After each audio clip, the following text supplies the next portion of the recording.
ಭುವನಂ ಗಗನಂ ಸಕಲಂ ಶರಣಂ ಅಖಿಲಂ ನಿಖಿಲಂ ಶಿವನೇ ಶರಣಂ.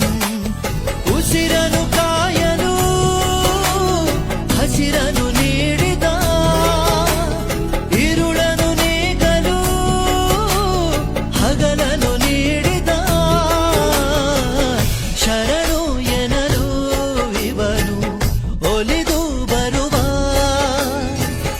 ಎದುರು ನಿಲ್ಲಲು ಇವನು ಮುನಿದೆ ಬಿಡುವ. ಭುವನಂ ಗಗನಂ ಸಕಲಂ